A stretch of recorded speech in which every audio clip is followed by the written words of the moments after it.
Bagaimana jika ada hal-hal yang tidak akan pernah bisa kita ambil kembali? Kata-kata, pilihan hidup, bahkan kesalahanmu. Tidak ada tombol kembali, tidak ada tombol koreksi, atau tombol untuk menghapus apa yang telah terjadi. Sebuah dunia di mana manusia hanya berlari dan terus berlari, tanpa ada sukacita, damai sejahtera, tanpa tujuan dan tanpa Tuhan.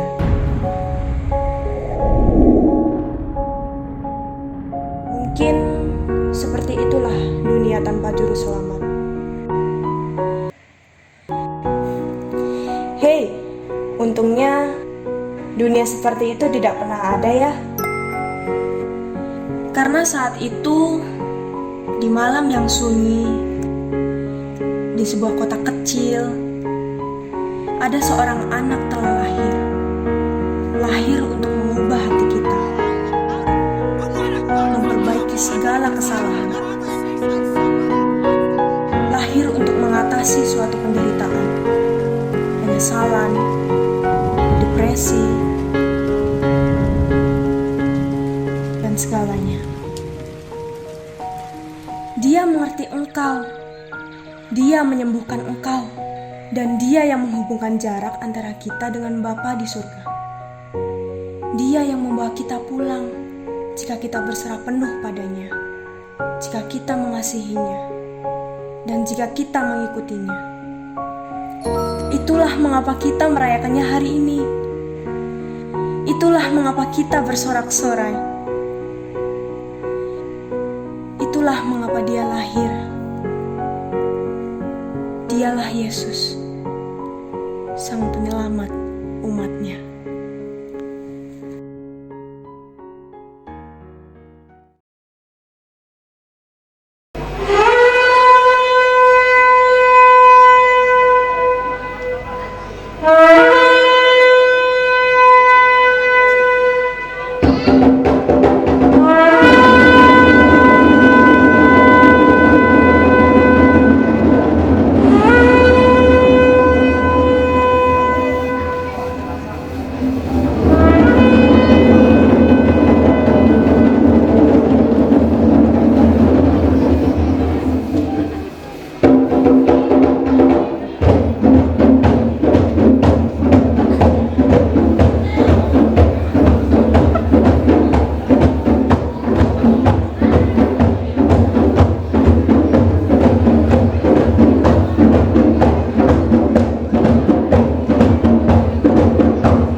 kedua, ketiga, dan yang sampai hari ini yang keempat, antusiasme jemaat banyak sekali. Boleh disorak-sorai yang terbaik bagi nama Tuhan.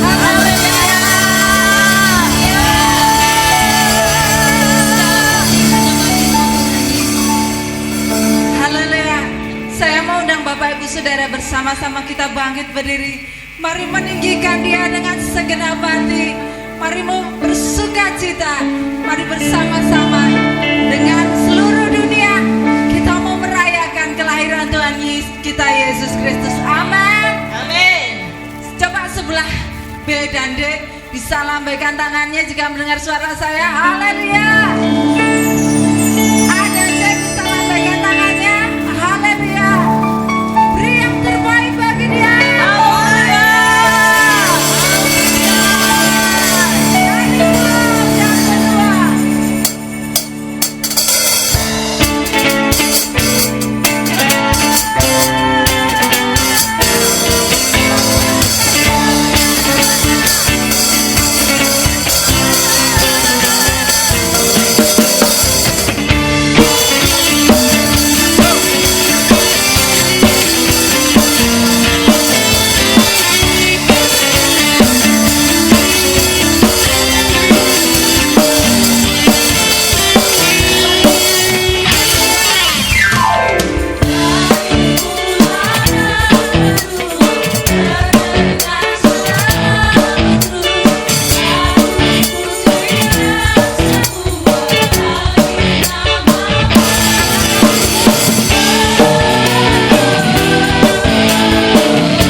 mengucap syukur kepada Tuhan.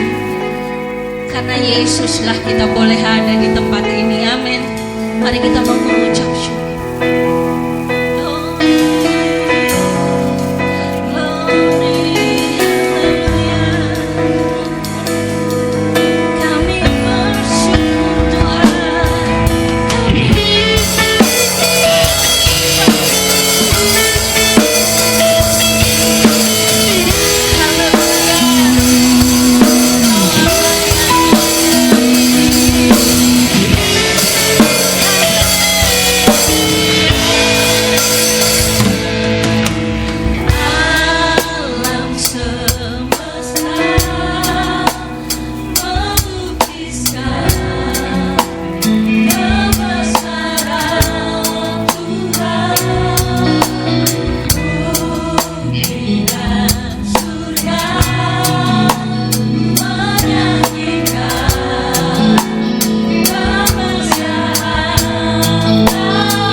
sampai selama-lamanya. Kalau saat malam hari ini kita boleh bersama-sama mengingat kembali bahwa beribu-ribu tahun yang lalu telah lahir seorang anak yang membawa terang bagi dunia, yang membawa keselamatan di antara segala bangsa, yang membawa sukacita dan kemenangan sejati di dalam hidup kita.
Saya undang semua jemaat Tuhan yang sudah menyalakan lilinnya boleh bangkit berdiri bersama-sama.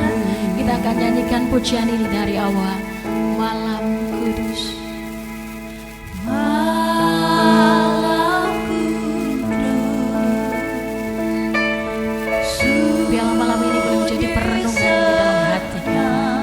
Dan saat ini tiba saatnya kita akan menyalakan lilin yang pertama. Kami undang beliau Bapak Pendeta Teddy Jeptani sebagai Gembala Sidang Gereja Anugerah Injil Sepenuh Gideonai. Waktu dan tempat kami persilakan.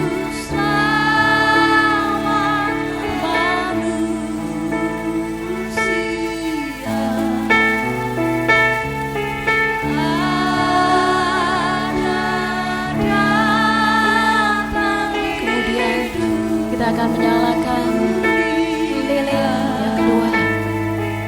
Kami undang beliau Bapak Pendeta Agus Sudarmono sebagai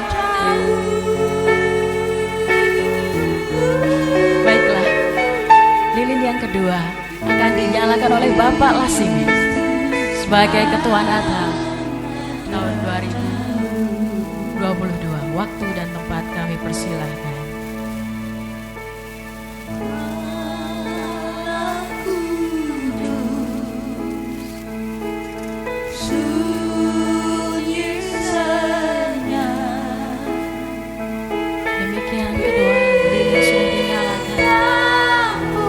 Seluruh ruangan ini dipenuhi dengan terang yang menyala dengan indah.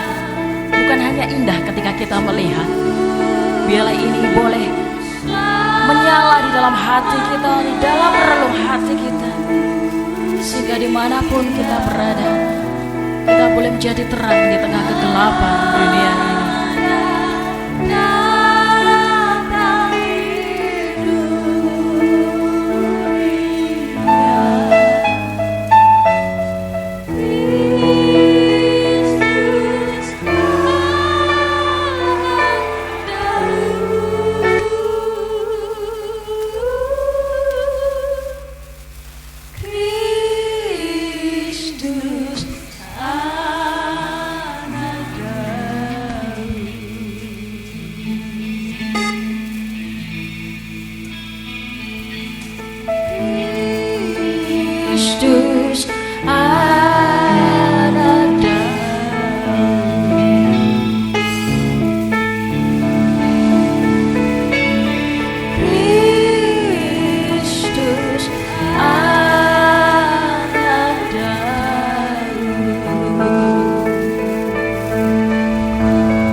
Bapak Ibu Saudara yang terkasih,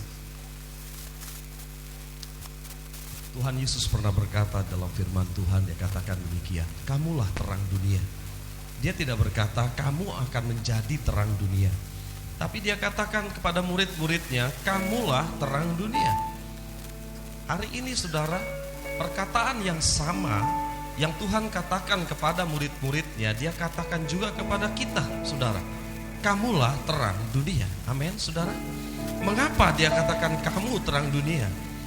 Karena Kristus sang terang itu ada di dalam hati kita.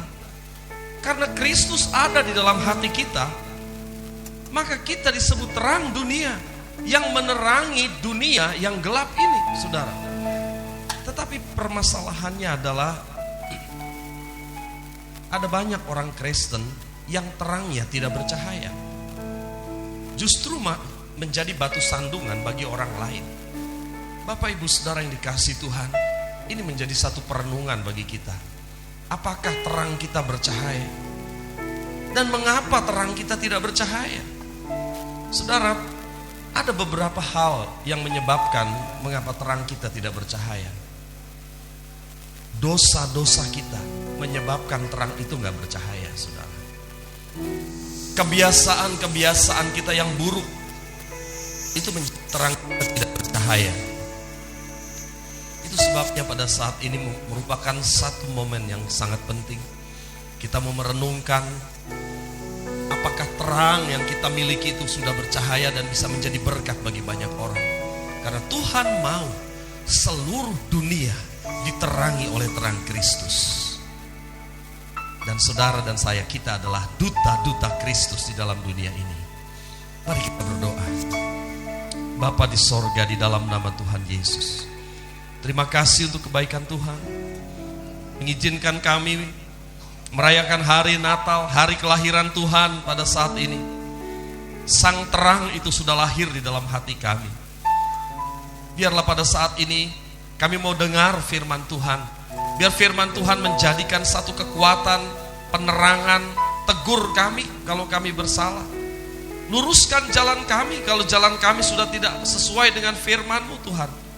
Sehingga kalau kami pulang dari tempat ini, ada sukacita melimpah karena kami dilepaskan, karena kami dimerdekakan, karena kami dibebaskan.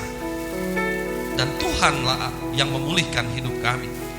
Terima kasih banyak Bapa, urapi hamba-Mu untuk menyampaikan isi hati-Mu Tuhan pada saat ini, sehingga kami semua diberkati oleh Tuhan. Terima kasih Bapa.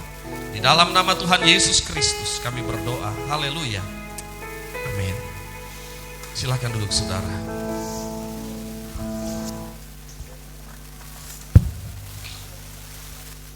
Shalom. Saudara yang dikasihi Tuhan, yang pertama saya mengucapkan selamat hari Natal kepada kita semua. Amin. Kita mengucap syukur. Hari ini kita merayakan Natal saudara ya, dengan baik. Ini adalah ibadah yang keempat, yang terakhir di Natal ini saudara. Tahun lalu saudara kalau ingat, kita merayakan sampai 5 kali ibadah ya saudara, tahun lalu. Karena masih ada social distancing saudara. Tapi untuk tahun ini kita lebih bisa rapat lagi ya saudara. Paling tidak setiap ibadah hampir 300 kita bisa masuk ya sekarang. Ya puji Tuhan saudara yang dikasihi Tuhan. Hari ini firman Tuhan saya beri tema Yesus penyelamat umatnya. Ya, Yesus penyelamat umatnya. Mari kita lihat Matius 1 ayat 21. Ia akan melahirkan anak laki-laki dan engkau akan menamakan dia Yesus, karena dialah yang akan menyelamatkan umatnya dari dosa mereka. Ya, terima kasih. Saudara yang dikasihi Tuhan, di dalam Matius pasal 1 ayat 21 ini adalah satu janji yang pertama di dalam perjanjian baru. Kalau saudara perhatikan ya, ini adalah janji pertama di dalam perjanjian baru. Dan ini adalah memberitakan, malaikat Tuhan ini memberitakan seluruh apa yang hendak Yesus lakukan selama di muka bumi ini. Artinya ini adalah tujuan utama Kristus lahir ke dalam dunia dan seluruh rangkaian karyanya sampai di kayu salib. Apa saudara? Menyelamatkan umatnya dari dosa mereka. Pertanyaannya saudara, apa hubungannya Yesus dengan menyelamatkan umatnya dari dosa? Iya kan? Apa hubungannya Yesus dengan menyelamatkan umatnya dari dosa? Saudara, untuk memahami itu sedikit kita harus memahami makna kata Yesus dalam bahasa Ibrani, saudara ya. Dalam bahasa Ibrani Yesus itu disebut Yesua. Yesua pada waktu itu adalah satu nama yang umum yang dipakai ya saudara, seperti Yosua misalnya, seperti itu ya. Jadi itu adalah satu kata Ibrani, Yesus itu dari kata Yesua yang artinya adalah Yahweh menyelamatkan atau Tuhan menyelamatkan. Itu maknanya saudara. Sehingga kita bisa memahami apa hubungannya antara Yesus dan menyelamatkan umatnya dari dosa, saudara. Karena Yesuslah yang memang diutus dalam dunia untuk menyelamatkan umatnya dari dosa. Garis bawahi dari dosa, saudara ya. Oleh karena itu pada saat malam hari ini ada 3 hal penting yang ingin saya sampaikan tentang Yesus adalah penyelamat umatnya ya. Yang pertama, kita diselamatkan dari apa? Ini satu pertanyaan yang mudah kayaknya dijawab saudara ya, tetapi kadang-kadang keliru juga kita menjawabnya saudara ya. Jadi kita diselamatkan dari apa saudara? Sekarang kalau saya tanya saudara sudah diselamatkan? Yakin saudara sudah diselamatkan? Bagaimana? Halo? Saudara yakin sudah diselamatkan? Yakin. Saudara diselamatkan dari apa?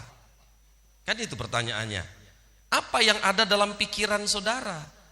Ketika saya bertanya, saudara diselamatkan dari apa? Ya. Coba kalau saya bilang, saudara yakin sudah diselamatkan? Oke, yakin. Kebanyakan saudara yang ada di dalam pikiran kita itu adalah begini. Kalau aku sudah diselamatkan, kalau aku mati, sekarang aku masuk sorga. Begitu kan saudara?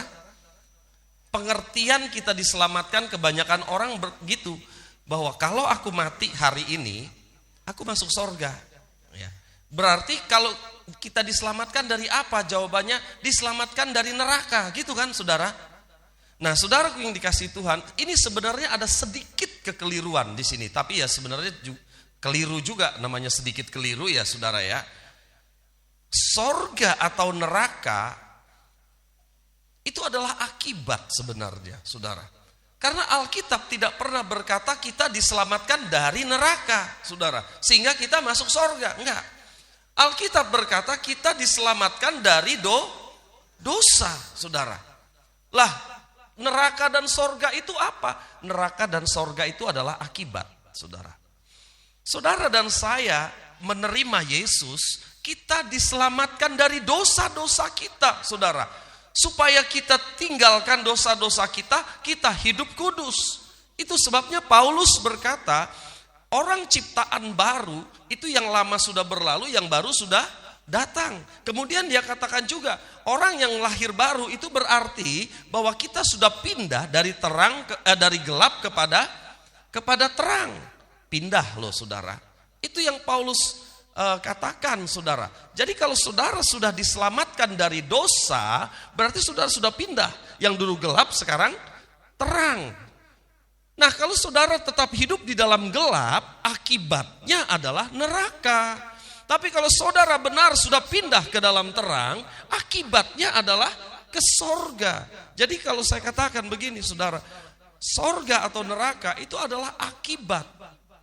Tetapi Yesus datang ke dalam dunia ini saudara untuk menyelamatkan kita dari dosa. Amin saudara. Amin. Dari apa saudara? Dosa. Sekarang saya mau tanya saudara. Saudara bisa mendaftar dosa? Bisa Pak. Tiap hari saya lakukan dosa. Ya. Saudara, mudah bagi kita manusia mendaftar dosa. Apa saudara? Daftar dosa. Bohong. Mencuri, ya kan saudara? Tidak mau mengampuni, dendam, iri hati, dengki. Benar gak saudara? Serakah, tamak, sombong. Kita punya daftar kok saudara. Ya, Mau dosa yang macam apa? Tahu kita saudara, perzinahan, ngerti kita saudara, ya, daftar dosa. Nah, sekarang saudara ini kasih Tuhan. Kalau kita sudah tahu dosa itu apa? Ini banyak saudara. Dan Alkitab katakan kita diselamatkan dari dosa.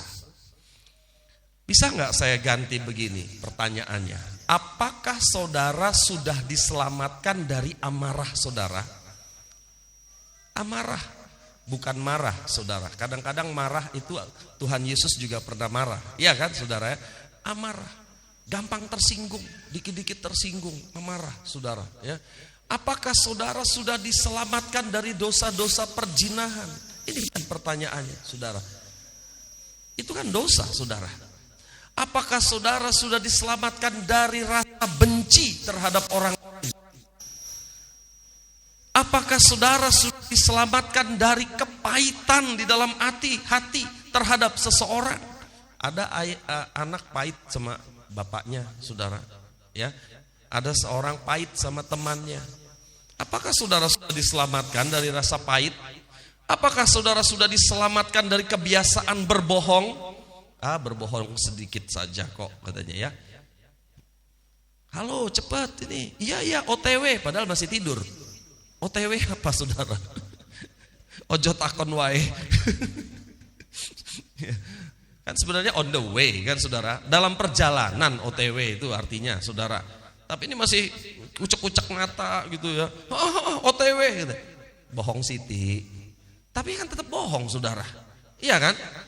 Kebiasaan berbohong harus hilang saudara. Apakah saudara sudah dimerdekakan, sudah diselamatkan dari kebiasaan berbohong saudara?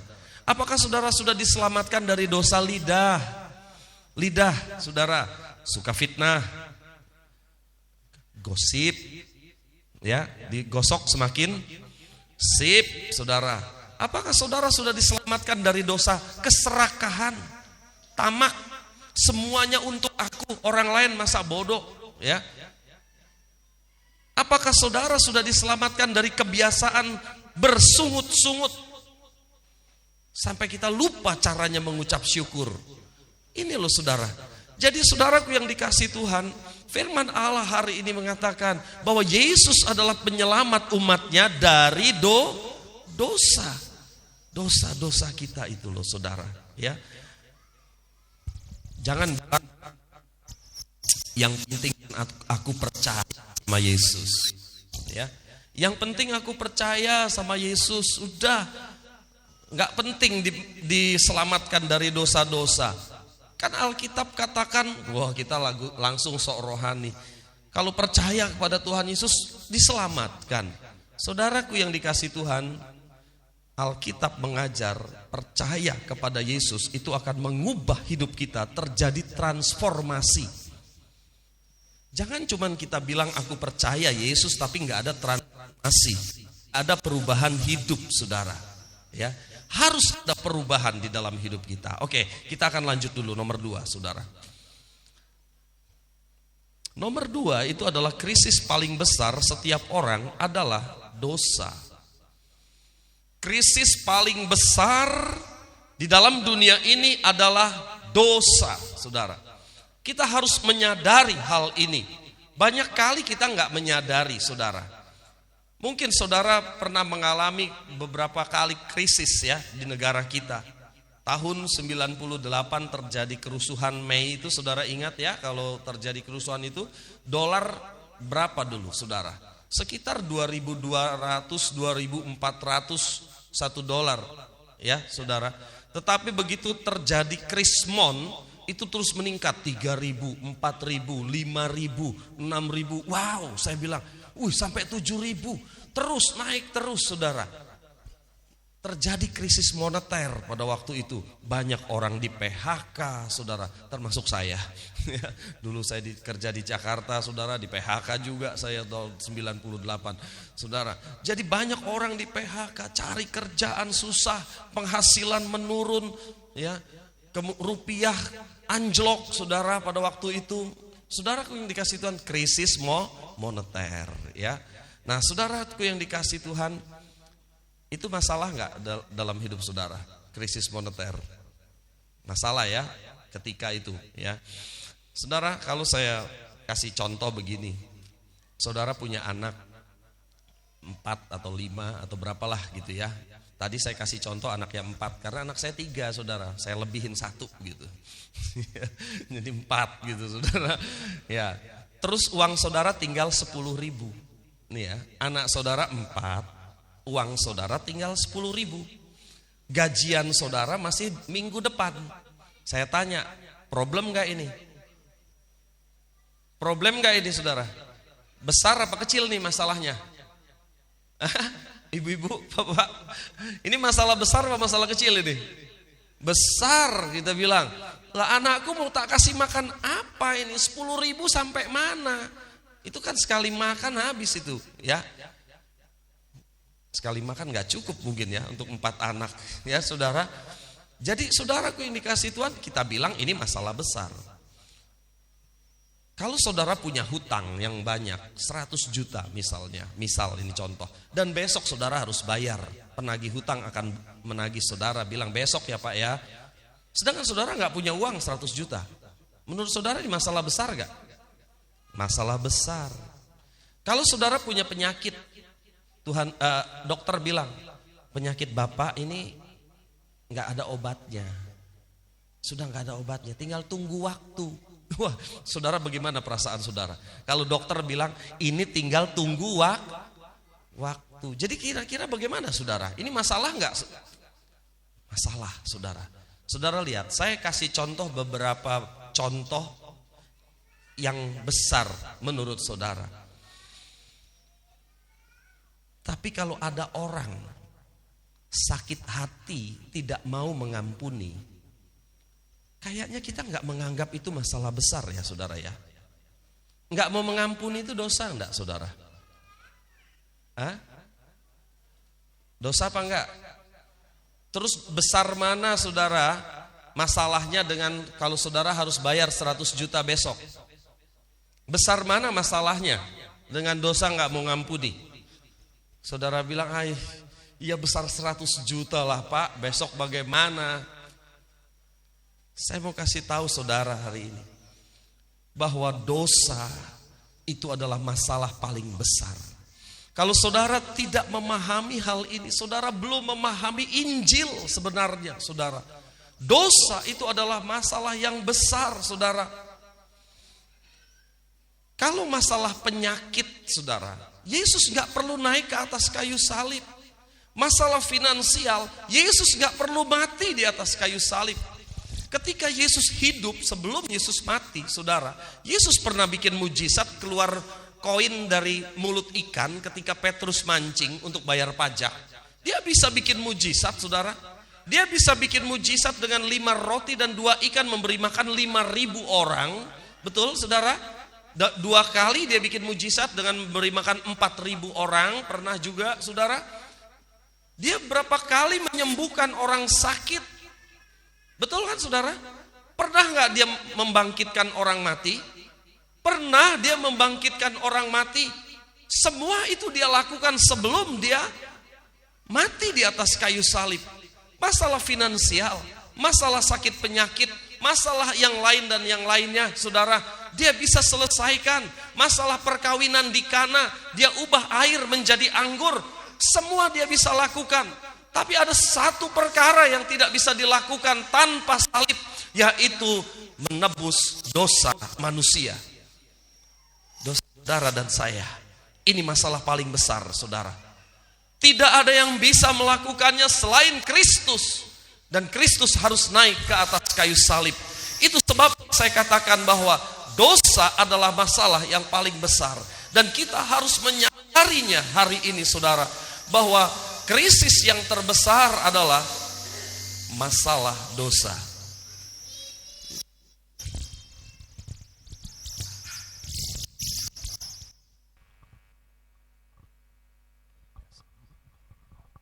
Tes 1, 2 ya. Jadi saudaraku yang dikasih Tuhan, kalau saudara hari ini mempunyai pikiran yang berbeda dengan apa yang saya sampaikan saudara, mulai kita buka pikiran kita. bahwa masalah dosa itu adalah sekarang masalah yang paling besar dalam kehidupan kita. Bukan masalah finansial, bukan masalah kesehatan, saudara. Ya, saya nggak bilang masalah finansial itu masalah kecil, enggak juga, saudara. Ya, masalah kesehatan itu masalah kecil, enggak juga. Saya nggak bilang begitu. Tapi saya mau katakan bahwa yang paling besar adalah masalah dosa. Ya.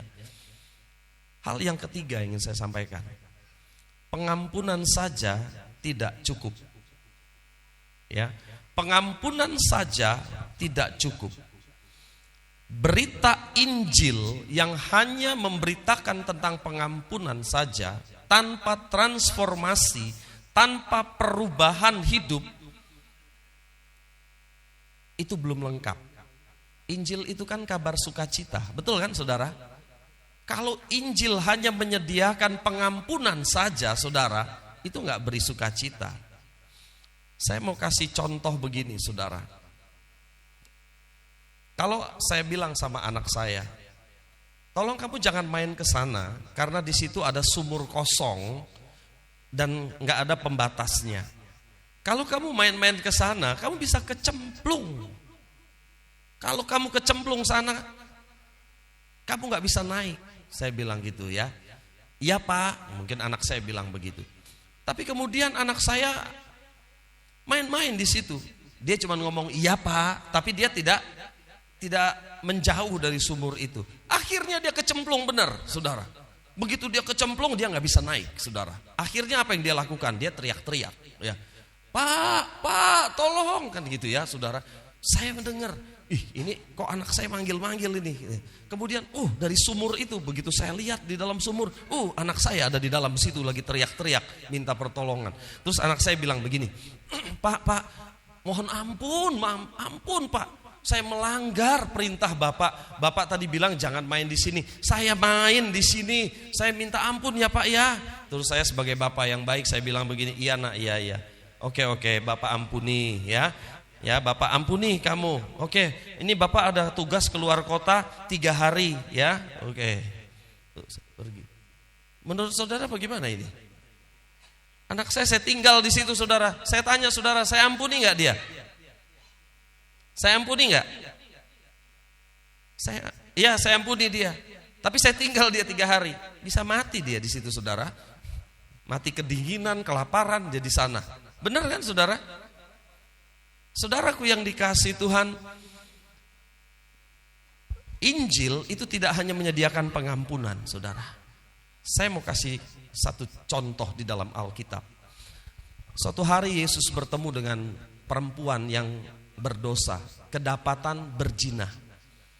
Dan orang-orang pada waktu itu mau menghukum dia dengan merajam batu, dilempar dengan batu sampai mati. Kemudian Yesus berkata begini kepada orang banyak, siapa yang tidak pernah berdosa, dia yang lempar batu pertama kali.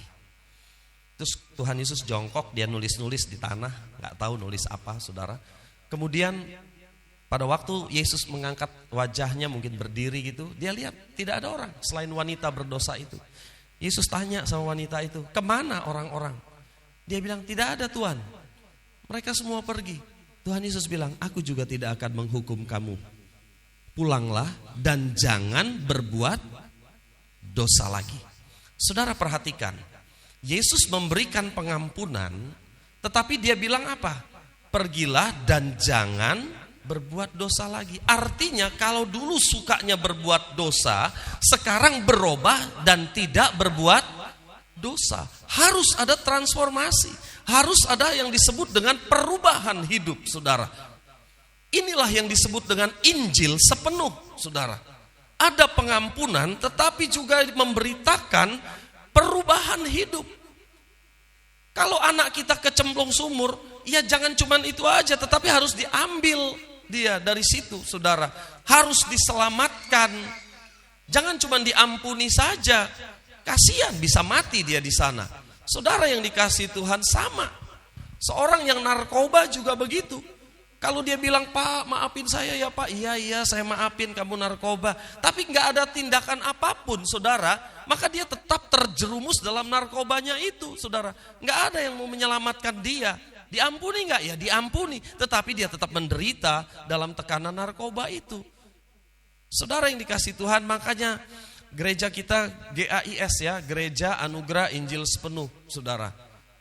Ada orang tanya, Pak, kenapa namanya Injil Sepenuh, ada yang setengah penuh? Saya nggak tahu saudara pernah ditanya nggak? Ya, apa yang ada yang nggak penuh, Pak? Ya, ada yang nggak penuh, saudara. Kalau pemberitaan Injil hanya pengampunan dan tidak sampai kepada perubahan hidup, saudara. Injil sepenuh berarti memberikan pengampunan dan dia ada transformasi hidup, perubahan di dalam hidupnya. Itu sebabnya pertanyaan saya tadi, saya katakan, apakah saudara sudah diselamatkan dari dosa bersungut-sungut? Ini loh saudara, apakah saudara sudah diselamatkan dari dosa kebencian?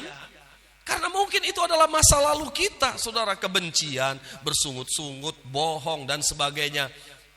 Itu sebabnya Tuhan datang ke dalam dunia ini untuk menyelamatkan umatnya dari dosa, saudara. Yang dulu sukanya itu benci diganti dengan kasih dari Kristus. Amin, saudara. Yang dulu sukanya amarah, dikit-dikit marah, dikit-dikit marah. Sekarang ramah. Amin, saudara. Berubah, ada perubahan hidup. Ikut Yesus itu ada perubahan hidup. Amin, saudara. Ini loh, ini yang disebut dengan Injil sepenuh. Itu sebabnya saudara, jangan berbuat dosa lagi. Jadi apa yang harus kita lakukan? Kita lihat slide selanjutnya. Saya mau ambil kalimat saya yang terakhir tadi, saudara. Jangan berbuat dosa lagi. Ya, jadi yang pertama saudara yang harus kita lakukan, jangan berbuat dosa lagi. 1 Yohanes 2 ayat 1. Anak-anakku, hal ini kutuliskan kepada kamu, supaya kamu jangan berbuat dosa. Namun, jika seorang berbuat dosa, kita mempunyai seorang pengantara pada Bapa, yaitu Yesus Kristus yang adil. Ya, terima kasih. Saudara, ayat ini seringkali disalah mengertikan, saudara. Saudara harus paham tekanannya ada di mana. Ayat ini tekanannya di mana? Anak-anakku, hal-hal ini kutuliskan kepadamu supaya kamu jangan berbuat dosa. Ini tekanannya, saudara. Supaya kamu jangan berbuat dosa, itu tekanannya. Kemudian, namun jika seorang berbuat dosa, kita mempunyai seorang pengantara pada Bapa, yaitu Yesus Kristus yang adil. Artinya, kalau saudara berdosa, saudara datang kepada Kristus, maka saudara dosanya diampuni. Yesus mampu mengampuni dosa kita. Amin. Saudara percaya? Nah, disinilah kadang-kadang saudara, umat Tuhan mempermainkan ayat-ayat ini, ya. Karena di sini adalah kita disebut zaman kasih karunia. Kalau kita punya dosa, terus Tuhan ngampuni, kita punya dosa mengampuni. Makanya kadang-kadang ada orang begini, saudara. Ya, kita kan manusia biasa ya, masih suka berbuat dosa. Saudara sebenarnya sedang memberi celah untuk saudara terus-menerus berbuat dosa. Ya, kalau kita berbuat dosa kan ada Yesus. Kita tinggal minta ampun aja, nanti dosa kita diampuni. Loh, ini loh saya katakan, saudara, kita seringkali berbuat kesalahan di sini, saudara. Kita seolah-olah mau memperdaya Tuhan, saudara, dengan berbuat dosa berulang kali. Kan ada Tuhan yang mengampuni dosa saya. Saya mau kasih tahu tekanan ayat ini, saudara. Tekanan ayat ini adalah supaya kamu jangan berbuat dosa. Amin, saudara. Jangan memperdaya Tuhan menggunakan ayat ini, saudara. Kan gak apa-apa berdosa, nantikan Tuhan ampuni. Makanya kita berulang kali berbuat dosa. Ini keliru, saudara. Saudara yang dikasih Tuhan, seperti air di Solo itu banyak melimpah, saudara. Ya, kalau saudara baju kotor, kaki kotor, semua kotor, dibersihin selesai. Banyak air bersih, saudara. 10 kali kotor kaki kita, 10 kali kita cuci kaki, saudara, nggak apa-apa, air cukup, benar nggak, saudara? Ya, kecuali saudara di Gunung Kidul sana ya. Kalau pas musim kemarau, ada Bapak Ibu yang dari Gunung Kidul ya. Kalau musim kemarau bagaimana? Kudu air hujan juga ya kayaknya ya. Nampung air hujan kalau pas musim hujan, katanya begitu saudara. Jadi susah air di sana. Nah, saudaraku yang dikasih Tuhan, di Solo air melimpah. Kalau saudara 10 kali, 20 kali kotor kaki, nggak masalah. Air ada, selalu ada. Tapi masalahnya saudara, walaupun darah Yesus cukup untuk mengampuni dosa kita sebesar apapun, kita nggak bisa seenaknya aja, saudara. Oh, ada darah Yesus ya. Pagi buat dosa, minta ampun. Siang buat dosa, minta ampun. Sore buat dosa, minta ampun. Kan ada ayatnya kita bilang. Nggak bisa gitu, saudara. Ya, itu sebabnya jangan berbuat dosa lagi. Darah Yesus terlalu mahal, saudara. Ya. Hal yang kedua, hati-hati terhadap dusta iblis. Nah ini, saya mau kasih ilustrasi. Ini ada hubungannya sama yang nomor 1 tadi ya. Ini saya bicara pada umumnya. Pada umumnya, saudara ya. Kalau saudara pada umumnya punya anak kecil ya, anggaplah 1 tahun baru belajar jalan. Karena anak baru belajar jalan itu kan beda-beda ya, saudara. Ada yang 11 bulan, 12 bulan, ada yang ya 1,5 tahun baru. Tapi anggaplah 1 tahun dia lagi belajar jalan. Ini pada umumnya, saya hanya bicara pada umumnya.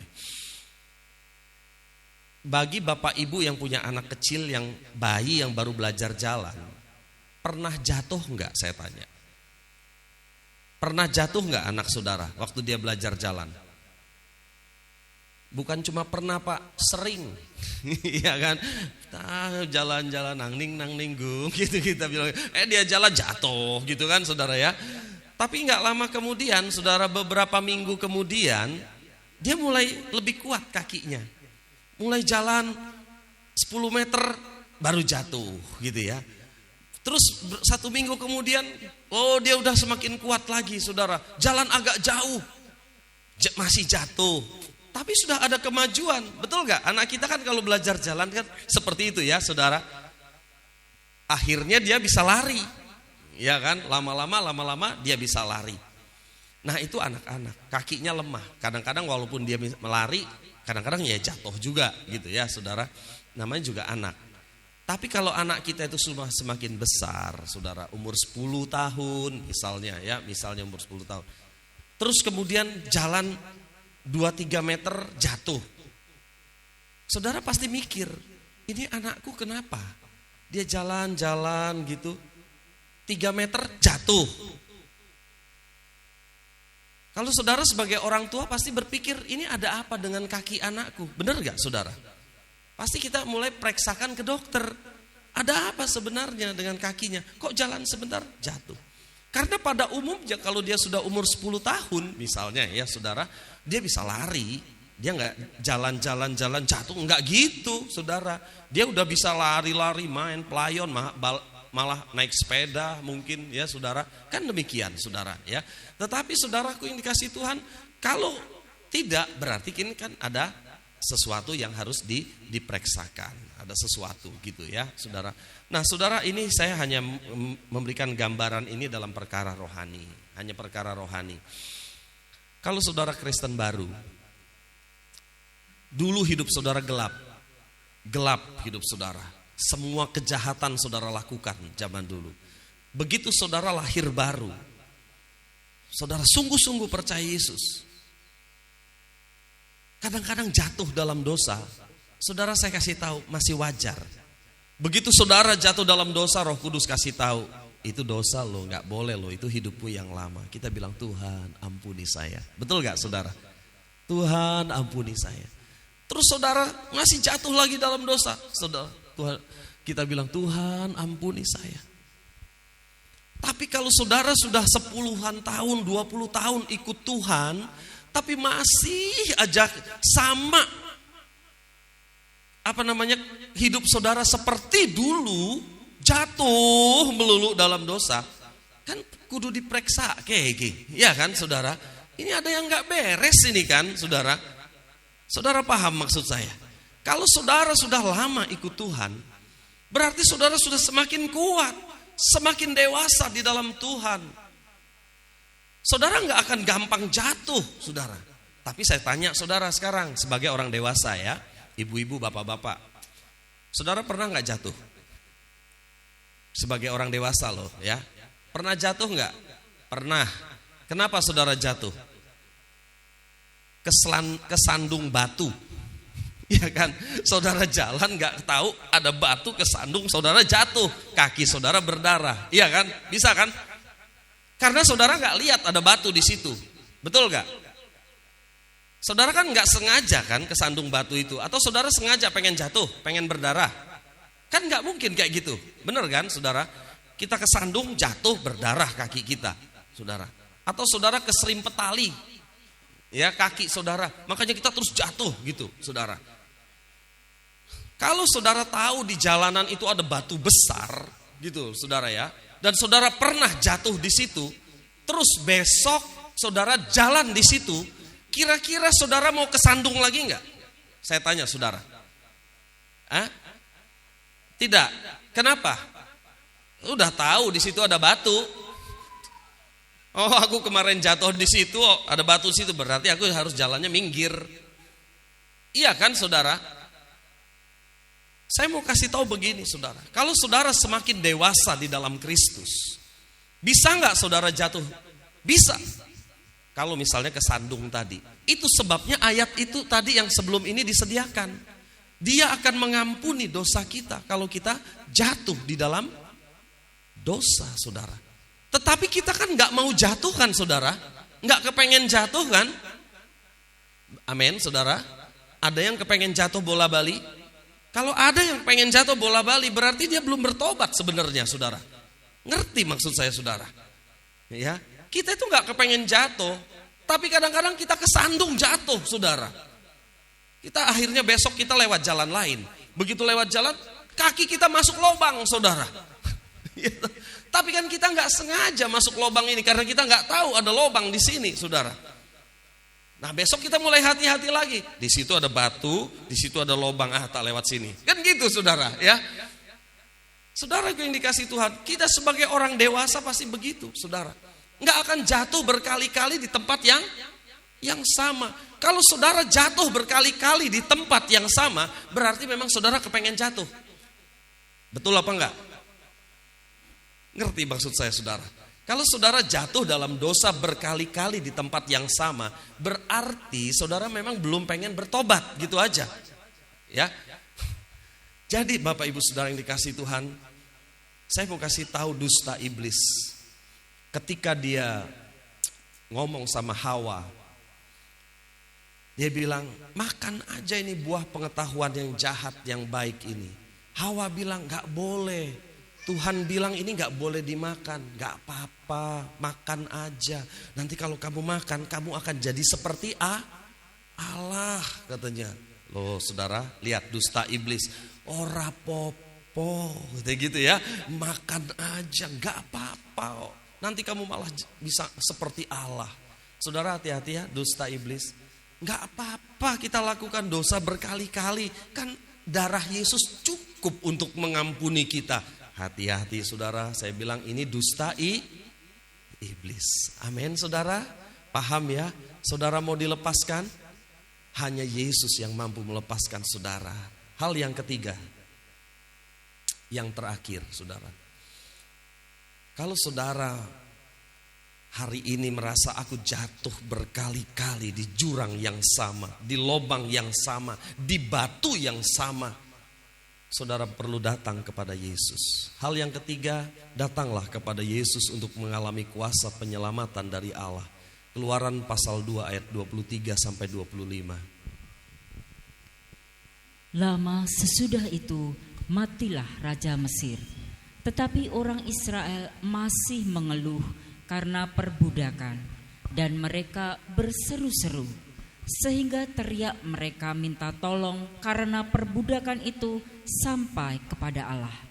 Allah mendengar mereka mengerang, lalu ia mengingat kepada perjanjiannya dengan Abraham, Ishak dan Yakub. Maka Allah mengingat orang Israel itu dan Allah memperhatikan mereka. Saudara, ceritanya ini adalah waktu itu bangsa Israel dalam perbudakan bangsa Mesir, saudara. Saudara, perbudakan itu gak enak. Mereka disuruh kerja tanpa dibayar. Sakit gak diobatin, kan seperti itu saudara. Penderitaan yang ada, bukan kebahagiaan. Yang ada cuma penderitaan. Perbudakan itu seperti itu saudara. Mungkin mbah-mbah kita ngalami zamannya Romusa ya, zaman Jepang dulu saudara. Suruh kerja paksa ya Romusa ya saudara. Mereka suruh bikin jalan dari Anyer sampai Panarukan saudara. Wow saudara, gak dibayar ya. Berapa banyak korban kita gak tahu saudara ya. Nah saudaraku yang dikasih Tuhan, itulah perbudakan.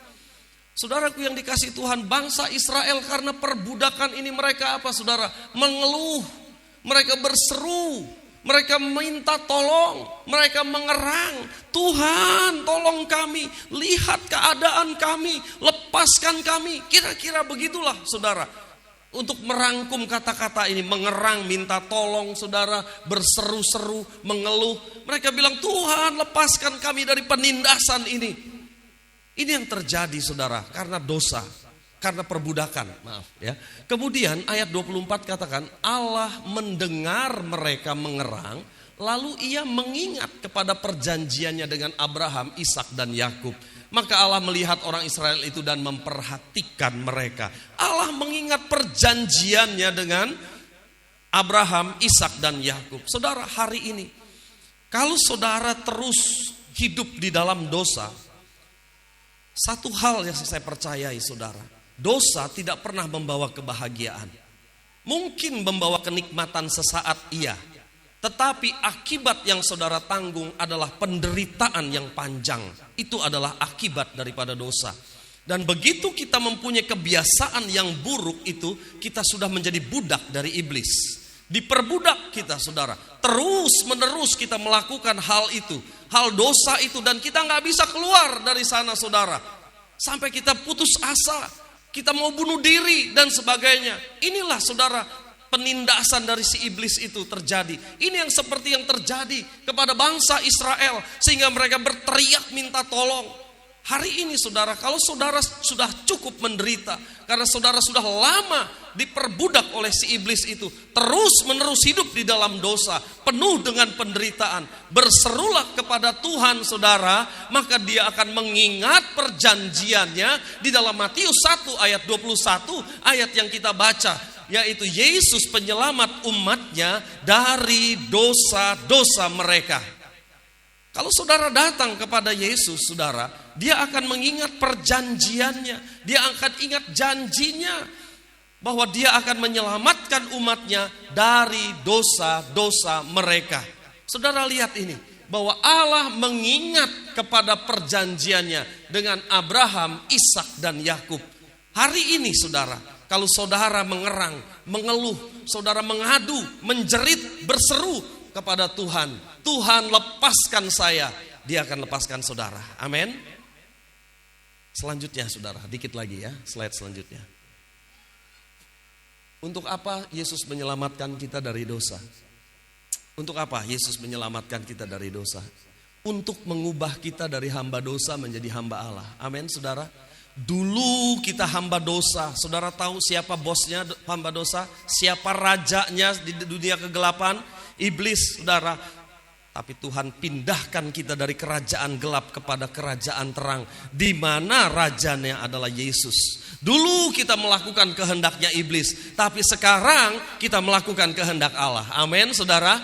Saudaraku yang dikasih Tuhan, mengapa Yesus mau menyelamatkan kita dari dosa? Supaya saudara ada di dalam terang, menjadi hamba Allah, melakukan perkara yang benar, yang dulu adalah kegelapan, tetapi sekarang kita melakukan hal-hal yang benar. Ini adalah tujuannya saudara, sehingga hidup kita menjadi berkat bagi orang lain saudara.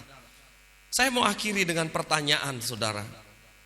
Coba kita lihat slide ini, ada pertanyaan yang saudara harus jawab, tapi jangan dijawab dengan cepat, karena jawabannya gampang saudara. Ya, saudara bisa dapat 100 ini. Pertanyaannya mudah saudara ya. Apakah saudara mau berbuat dosa lagi? Kalau saudara jawab dengan cepat itu dapat 100 saudara. Pasti jawabnya tidak. Benar apa enggak? Tapi saya mau ngajak begini saudara. Jangan dijawab dengan cepat. Kalau saudara bilang, Tuhan aku tidak mau berbuat dosa lagi, itu harus benar dari hati nurani saudara. Itu yang saya maksud, jangan dijawab dengan cepat. Hari ini saudara, malam ini, kita mau datang kepada Tuhan. Kita mau jawab pertanyaan ini. Apakah kita mau berbuat dosa lagi? Jawab di hadapan Tuhan. Jangan pada saya nggak bisa nolong saudara, saya nggak bisa menghapus dosa saudara. Ya, hanya Tuhan yang bisa menolong saudara. Hanya Dia yang menjadi penyelamat umatnya dari dosa-dosa. Kalau saudara malam ini memang berniat meninggalkan dosa-dosa saudara, katakan kepada Dia, Tuhan, dengan hati nurani yang murni, aku tidak mau berbuat dosa lagi. Amin saudara.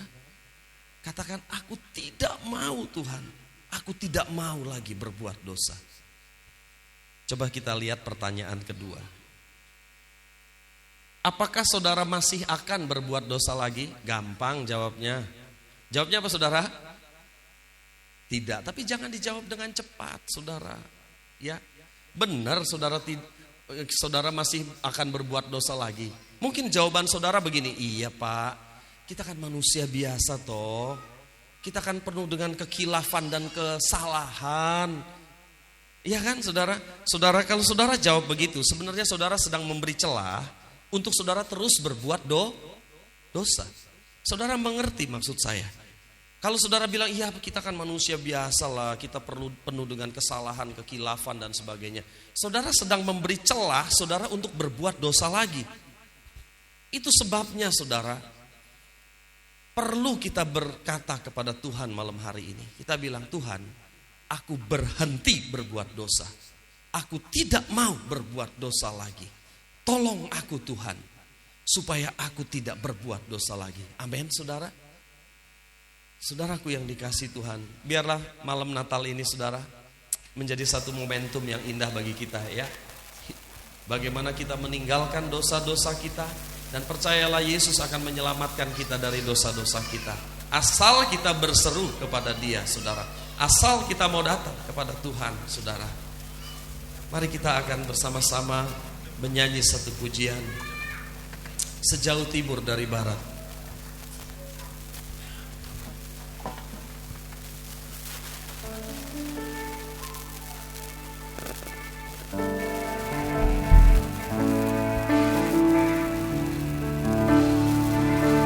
Kita bangkit berdiri bersama-sama saudara, kita nyanyikan lagu ini.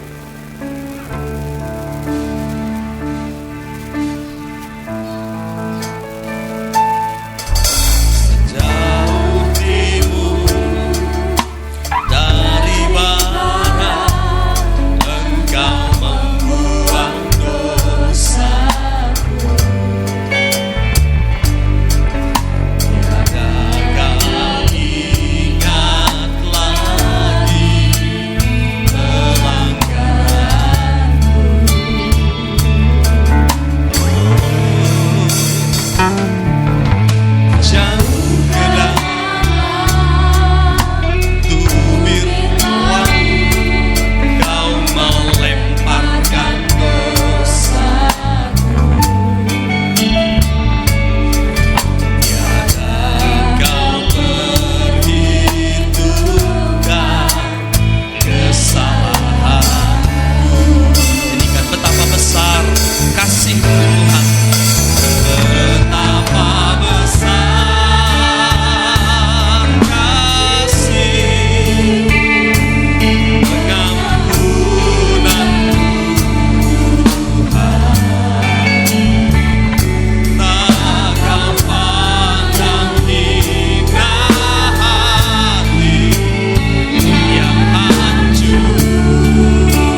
Tuhan, aku tidak mau berbuat dosa lagi.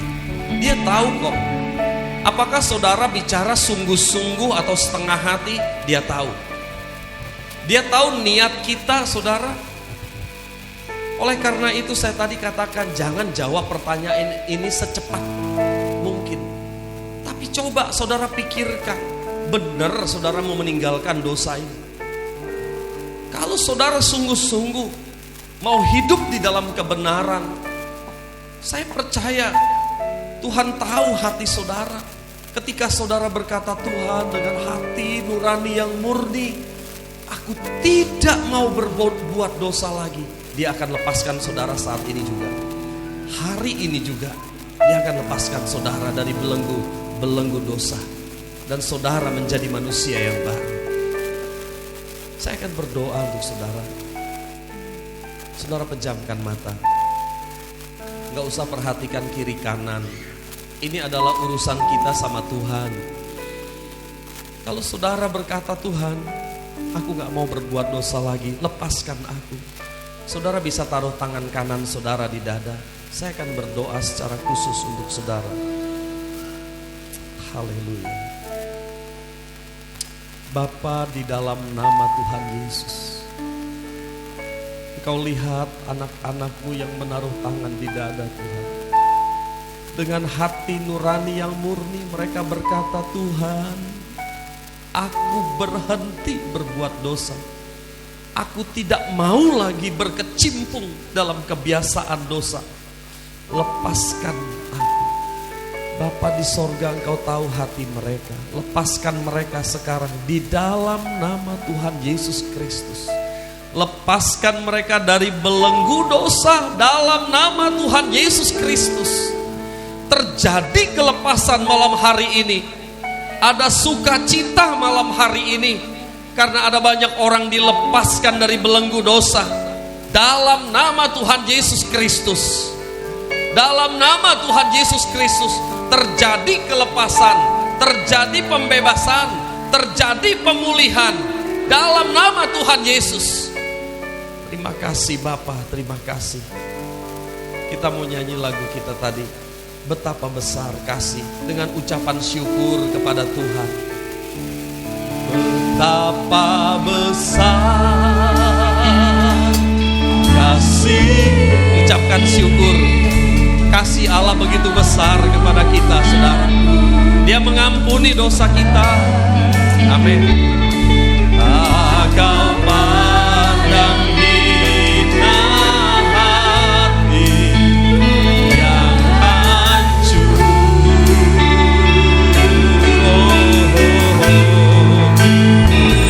Berterima kasih. Amin. Kepada-Mu ya Tuhan. Pengampunan yang Kau beri. Pengampunan.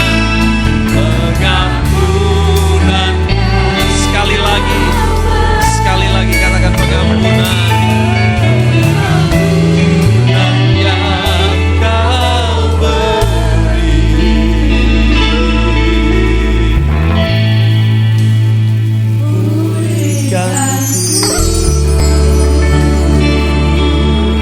Terima kasih Bapa. Pengampunan dan pembebasan dari Tuhan itu melepaskan kami, memulihkan hidup kami. Kami akan ingat malam hari ini adalah momen di mana Tuhan membebaskan kami. Di mana event Natal ini adalah merupakan berita sukacita bagi kami Tuhan. Bahwa Tuhan melepaskan kami dari dosa. Terima kasih untuk memberkati sidang jemaat-Mu. Hamba-Mu telah selesai berbicara. Hamba-Mu ini penuh dengan keterbatasan. Tetapi Roh Kudus tiada terbatas. Terus bergerak di antara kami. Terima kasih banyak Bapa untuk memberkati kami malam hari ini. Di dalam nama Tuhan Yesus Kristus kami berdoa. Haleluya. Amin. Silakan duduk saudara.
the splendor of the King, clothed in majesty. Let all the earth rejoice, let all the earth rejoice. He wraps himself in light, and darkness tries to hide.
Shalom jemaat Guys Gideon yang terkasih, berjumpa kembali dengan saya Dimas dan saya Kevin dan kami akan menyampaikan pengumuman gereja sepekan ke depan.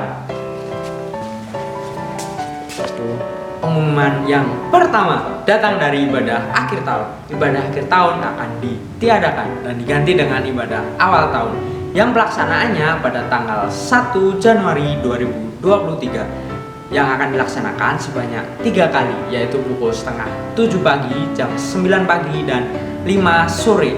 Dan jangan lupa untuk tetap menaati protokol kesehatan. Pengumuman yang kedua datang dari Natal Komisi Pria dan Keluarga.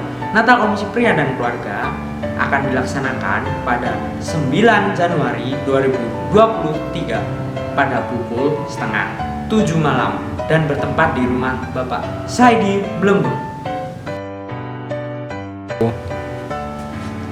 Pengumuman yang ketiga datang dari Natal Tunas Remaja. Natal Tunas Remaja akan diadakan pada Kamis 5 Januari 2023 bertempat di gereja jam 4 sore. Pengumuman keempat datang dari Natal Komisi Orang Muda yang akan diadakan di Pantai Srili dan berkumpul di gereja jam setengah. Dan sekian pengumuman gereja untuk minggu ini.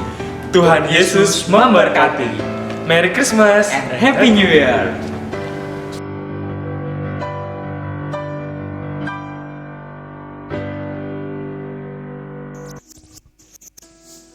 Bapak Ibu Saudara yang dikasihi Tuhan, kita setelah menyelesaikan seluruh rangkaian acara Natal pada saat malam hari ini, sekali lagi saya ucapkan Selamat Natal 2022 dan menyongsong tahun baru 2023.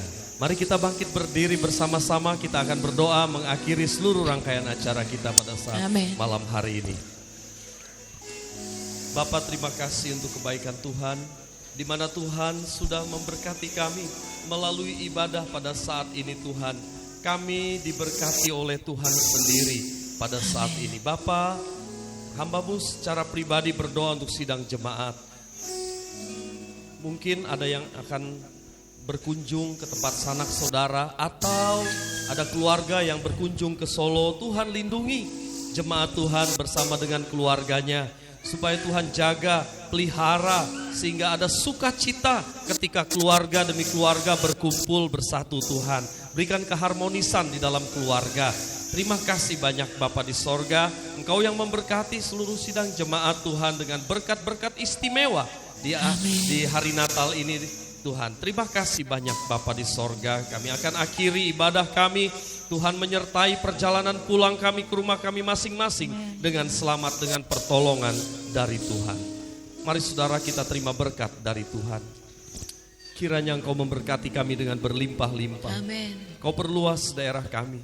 Kiranya tangan-Mu yang kuat menyertai kami dan melindungi kami daripada malapetaka, sehingga kesakitan tidak menimpa hidup kami. Saudaraku yang dikasihi Tuhan, pulanglah sekarang dengan membawa berkat yang besar dari Allah Bapa, Allah Anak, dan Allah Roh Kudus yang senantiasa menyertai kita, membimbing kita dan memimpin kita dari kemenangan kepada kemenangan, mulai saat ini sampai selama-lamanya. Di dalam nama Tuhan Yesus Kristus, kami terima seluruh berkat Allah sepanjang minggu ini.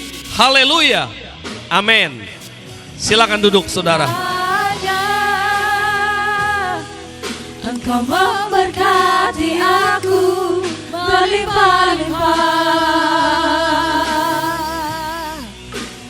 dan memperluas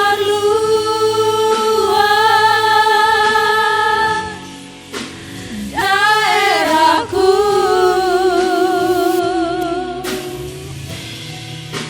dan kiranya tangan-Mu menyertai aku dan melindungi aku daripada malapetaka,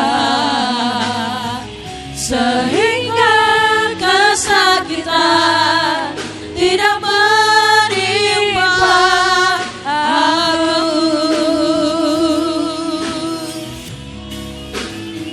sehingga kesakitan tidak menimpa aku.